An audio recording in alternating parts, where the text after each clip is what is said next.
Hello good morning. So welcome you all in से हाई at 5 challenge के day 44 में 44th day 2/3 mission is complete, 2/3 challenge is complete today. बस 2/3 हिस्सा रह गया है, 33%, क्योंकि 66 डेज का ये चैलेंज है, उसमें से 44 डेज आज कंप्लीट कर रहे हैं हम। लगातार 43 डेज हम लोग यहाँ पे आ रहे हैं, 43 दिन, और आज 44वां दिन है जिसमें हम लोग यहाँ पे आए हैं। ऑफ कोर्स ये मिशन जो चैलेंज है वो चैलेंज इसीलिए कहलाता है कि इसमें मुश्किलें हैं, दिक्कतें हैं, जैसे मैंने अभी कहा। और हर दिन एक नया चैलेंज लेके आता था, आ रहा है। कभी अलार्म बंद करके सो गए, कभी स्नूज करके सो गए, कभी नींद पूरी नहीं हुई, कभी बारिश ने कहर बरपाया तो छोड़ो अभी नहीं हो जाते, आज ऐसे हो गया। कभी काम बहुत ज़्यादा अचानक से, मतलब लॉकडाउन खुलने के बाद ऐसे हो गया कि काम शुरू हो गया, ऑफिस जाना शुरू हो गया। तो ऑफिस जाने के बाद इतना टाइम जाता था ऑफिस में कि रात को ठीक से सो नहीं पाते थे, जल्दी सो नहीं पाते थे, नींद कंप्लीट नहीं होती थी। बहुत बहुत दिक्कतें हम सबके साथ आई है, बहुत बहुत लेवल पे। फिर भी हम लोग यहाँ पे आते रहे और ये चैलेंज में हिस्सा लेते रहे। और ये बहुत ज़रूरी है कि इसको आदत को ज़िंदा रखना बहुत ज़रूरी है, क्योंकि प्रॉब्लम्स आनी है, दिक्कतें आनी है। एक आध दिन ऐसा भी है कि हम ना उठ पाए, दैट्स ओके। ज़रूरी नहीं है कि हर दिन, ideally yes, but it's okay. काम कुछ ऐसे होते हैं हमारे, तो हो सकता है कि हम नहीं जाग पाए, नहीं उठ पाए, और ज़रूरी ये नहीं कि दूसरे दिन भी नहीं उठे। सेम जैसे एक्सरसाइज में होता है, एक्सरसाइज का भी ऐसा ही होता है कि आप एक दिन नहीं करो तो कल नहीं, आज नहीं करोगे तो कल नहीं करना है, ऐसे नहीं है। कल फिर से शुरू हो सकता है, कल एक नया दिन है, there is always tomorrow. Same diet का है, एक आध दिन डाइट गड़बड़ हो गया तो that's okay, next day diet कर सकते हैं। ऐसे नहीं कि अभी नहीं हुआ तो छोड़ ही देते। तो हम सब ने ये सब किया है, इसीलिए हम लोग यहाँ तक आए हैं, 44 दिन तक आए हैं, और ये अचीव कर पाए हैं। ये जो भी 44 दिन की छोटी सी जर्नी है, बहुत सफ़र आगे है, बहुत जाना है आगे। और जब तक कोई आइडिया, कोई एक मिशन लेके, कोई एक चैलेंज लेके उसमें सरेंडर नहीं करते, हम उसके साथ पूरी तरह से जुड़ नहीं जाते, चीज़ें हमारे लिए आसान कभी नहीं होगी। गुड मॉर्निंग राजेंद्र जी। और इस सरेंडर होने की जो प्रक्रिया है उसमें टाइम जाता है। ये ऐसा नहीं है कि पहले दिन से हम उसके साथ जुड़ जाते हैं, पहले दिन से वो एक रूप हो जाते हैं। It takes time and that's okay, because कोई भी आदत, कोई भी चीज़, कोई भी नई बात बनते बनते बनती है।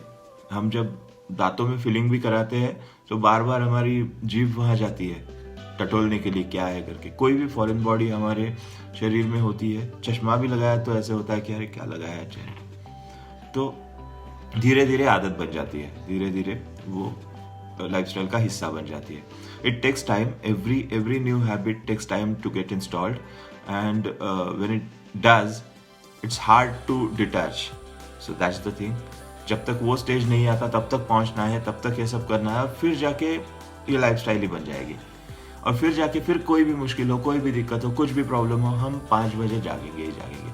क्योंकि पराग सर ने पहले भी एक बार हमसे कहा था कि वो जब 33 ईयर्स से कर रहे हैं तो अभी कभी भी सोए वो सवेरे 5 बजे ही जागते हैं। मेरा एक दोस्त है, वो कह रहा था मुझसे कि वो दिन के किसी भी टाइम पे एक्सरसाइज कर सकता है, दिन के किसी भी टाइम पे 24 घंटों में से कभी भी एक्सरसाइज कर सकता है, और फिर भी अपना रूटीन एकदम बराबर से कर सकता है। आदत बन गई है अभी, ये लॉकडाउन में उसने डेवलप किया। ऐसी बहुत सारी चीज़ें, बहुत सारे लोग हमें मिलेंगे जिन्होंने ये आदत, कोई भी आदत, नई आदत सीखी और अपनी लाइफ का हिस्सा बना लिया। उनकी मुश्किलें आई, दिक्कतें आई, लेकिन सब होने के बाद भी, बावजूद उसके भी, वो लोग आदत बना चुके, क्योंकि वो एकरूपता आ गई है। आज की कहानी भी इसी एकरूपता से है कि जयपुर में बहुत सालों पहले जब राजा महाराजा हुआ करते थे, आज भी है, लेकिन वहाँ पे एक्चुअली उस टाइम वो राजा महाराजा राज करते थे, उनकी सब चलती थी, बाकी सरकारें नहीं थी। तो ऐसे ज़माने में जयपुर में एक बहुत ही फेमस सिंगर आ गए। ये जो गवैया थे, जो गायक थे, बहुत ही नामचीन गायक, वो आ गए। अब हर कोई चाहता था कि उनका गाना सुने, बहुत ही नाम कमाया था उन्होंने, हर जगह उनकी तारीफ सुनी थी। तो ऑब्वियसली राजा जी ने उन्हें न्योता भेजा, वो आ गए, और राजा जी ने उनसे ये गुजारिश की कि आप मेरी प्रजा के लिए गाओगे, आप आपका प्रोग्राम रखिए, अब राजा की गुजारिश यानी आज्ञा ही होती है। तो गायक महोदय बोले कि हाँ हाँ क्यों नहीं, आपकी प्रजा के लिए हम प्रोग्राम रखेंगे, लेकिन एक शर्त है, मेरी एक शर्त है। शर्त यह है कि आपकी प्रजा सुनने वाला, प्रजा में हो या कोई भी हो, मेरा गाना सुनने वाला उस दिन जो भी होगा वो मेरे सामने बुत बन के बैठा रहेगा, यानी he or she should sit like a statue, marble statue, बिल्कुल हिलेंगे नहीं, गर्दन भी नहीं हिलाएंगे। जैसे गाना सुनते टाइम होता है ना कि आप गर्दन हिलने लगती है, आंखें बंद हो जाती है, हाथ ऐसे आप रिदम में धीरे धीरे उठ जाते हैं आलाप के साथ, या आपका पैर रिदम बीट ढूंढने लगता है, तो ये सब कुछ नहीं होगा। राजा जी बोले ऐसे कैसे गुरुदेव, मतलब ठीक है आपने ये शर्त रखी है, लेकिन अब गाना सुनेगा कोई, गाने में ऐसे लीन हो जाएगा, तल्लीन हो जाएगा, तो वो तो होना है, हाथ ऐसे हिलेगा, गर्दन हिलेगी। तो गायक महोदय बोले वही नहीं करना है, वही चीज बिल्कुल नहीं करनी है, और यही शर्त है। राजा बोला ठीक है, अब क्या करें, आपने शर्त रखी है, आप गाने के लिए भी तैयार है, तो जो ये शर्त मान सकते हैं और फिर भी गाना सुनने आ सकते हैं, मैं उनके लिए कहलवा भेजता हूँ। तो राजा ने अनाउंस कर दिया, सबको एक न्योता दिया कि ऐसे ऐसे फलाना गायक है, नामचीन गायक है जो हमारे शहर में गाएंगे, और जिनको जिनको आना है आप आ जाओ, लेकिन शर्त यह है कि आने के बाद वहां बिल्कुल एक बुत की तरह, एक स्टैचू की तरह आपको बैठना है, बिल्कुल हिलना नहीं है, गर्दन को भी हिलाना नहीं है, हाथ हिलाना नहीं है, कुछ नहीं करना है, और ऐसा करने पे उसको सजा दी जाएगी। तो इस कंडीशन में जिसको आना है आप आ सकते हो।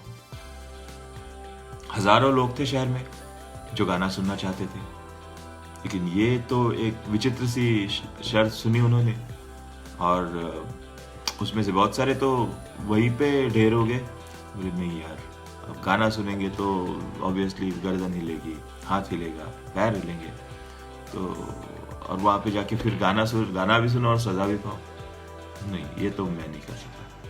बहुत सारे लोग पहले ही छटनी हो गई उनकी। अब बचे थे कुछ 200 वो लोग तो आ गए, प्रोग्राम देखने आ गए, प्रोग्राम का दिन आया शाम के समय, वो आ गए लोग, और जहाँ पे वो बैठने की व्यवस्था थी पूरे हॉल में बैठ गए। अब राजा ने वापस बताया, शर्त याद है ना आपको, आप आए तो हो यहाँ पे और संगीत शुरू होगा अभी, लेकिन बिल्कुल हिलना नहीं है, आपको गर्दन भी हिलानी नहीं है। लोग बोले ठीक है, और जो करेगा उसको सजा दी जाएगी। और उनको पकड़ने के लिए राजा ने 2-3 सैनिक उनके इर्द गिर्द छोड़ रखे थे, वो तलवार लेकर खड़े ही थे, देख रहे थे कोई गर्दन हिला रहा है क्या, कोई हिल रहा है क्या। तो मतलब एक जेल की तरह हो गया था, गाना भी सुनो अच्छा सा और ये सब करो। तो गाना शुरू हो गया, गायक महोदय गाने लगे, और बहुत अच्छा गाना था, ऑब्वियसली वो गाते ही अच्छा थे इसीलिए फेमस थे। तो गाना शुरू हो गया, गाना धीरे धीरे बढ़ता गया और खुलता गया, लोग खुश होते गए, लेकिन दिक्कत ये थी कि आप गर्दन नहीं हिला सकते। 1 घंटा ऐसे ही बीता, थोड़ा और समय बीता, 1.5 घंटा बीता, और सैनिकों ने अचानक 10-15 लोगों को धर दबोचा, बोले ये लोग गर्दन हिला रहे थे, राजा के सामने पेश किया। वो बेचारे रो रहे थे, माफ कर दीजिए हमें, हम खो गए थे गाने में, हमें याद ही नहीं रहा, हम वो गाना सुनते ही ऐसे कुछ हो गया हमें कि हम गर्दन हिलाने लगे, ऐसे हाथ हिल गया हमारा। तो राजा बोला, राजा को भी बुरा लग रहा था, ये क्या है यार, ये तो लोग बेचारे गाने का आनंद उठाने आए और इनको मैं सजा दे रहा हूँ। तो राजा जी ने वो पंडित जी से पूछा कि पंडित जी अभी क्या करना है इनको सजा दे दो सचमुच, आप बताइए। तो पंडित जी बोले कि नहीं, आप एक काम कीजिए, ये जो बैठे हुए हैं जिन्होंने गर्दन नहीं हिलाई, इनको घर भेज दीजिए। राजा बोला है ये क्या, हाँ इनको घर भेज दीजिए, और जो लोग ये गर्दन हिला रहे थे पकड़े गए, इनके लिए मैं गाना गाऊंगा। सब हैरान रह गए, भाई ये क्या है, आप ही ने तो बोला था जो गर्दन हिलाएगा वो सजा पाएगा। बोला था वो सजा पाएगा, लेकिन सजा पाने के डर से जो चुप बैठे, जिन्होंने गाने का आनंद नहीं लिया, गाने के साथ एकरूप नहीं हुए, वो लोगों की, उन लोगों की मुझे क्या जरूरत है? मैं गायक हूं, और कलाकार को हमेशा ये होता है कि कला की कदर की जाए, सामने वाला उसके कला की कदर करे, और ना ही बस ना कि आए यहाँ पे और दिखावा करे कि कैसे मैं कला की कदर करता हूँ, और बाहर जाके उसके बारे में ढिंडोरा पीटे कि मैं गया था फलाने गायक के शो में। मुझे ऐसे वाले श्रोता चाहिए थे, जो श्रोता मेरे गाने के साथ इतना खो जाए गाने में कि उन्हें सजा का डर भी खत्म हो जाए। और ये वो लोग हैं 12-15 जो भी है, कि जिनके मन में गाने के प्रति इतना प्रेम है कि वो सारी बातें वो भूल गए हैं, सजा भूल गए, सब कुछ भूल गए, और गाने में खो जाने के बाद अपने आप उनकी गर्दन हिलने लगी, अपने आप वो हाथ हिलाने लगे। तो ये होता है एकरूप होना और किसी बात में खो जाना। जैसे हम इस 5 बजे उठने की आइडिया के साथ, कल्पना के साथ एकरूप होते जा रहे हैं। इसको हमने स्वीकार किया, इसको सरेंडर किया, और सरेंडर करने के बाद फिर हमने ये भी सरेंडर कर लिया, ये भी एक्सेप्ट कर लिया कि इसके साथ, चैलेंज के साथ जो मुश्किलें आएंगी, जो दिक्कतें आएंगी, जो हर्डल्स आएंगे, हम उनको पार करेंगे, और हम हर दिन जागते रहेंगे एक नए सिरे से। क्योंकि जैसे हमेशा मैं कहता हूँ, आज का दिन, सुबह जागते हुए हमें ये बताना होता है अपने आप को कि बस आज का दिन जागना है, कल के बारे में सोचना ही नहीं है, इट्स ओनली टुडे। और फिर आज जागेंगे, कल जागेंगे, परसों जागेंगे, और वैसा ही करते करते हम यहाँ 44 दिन तक आए हैं, जागते जागते जागते जागते। क्योंकि इस कल्पना को हमने सरेंडर किया था अपने आप को, इस कल्पना में हम खो गए थे, और इस कल्पना में खोने के बाद ही जाके हम अपना बिस्तर का कंफर्ट छोड़ के यहाँ तक आ सकते हैं, एक्सरसाइज कर सकते हैं, जो करना है, जो एक्स्ट्रा टाइम के साथ जो करना है, अच्छा करना है, अपने आप को बेहतर करना है, और इस जिद के साथ ही हम लोग ये कर रहे हैं।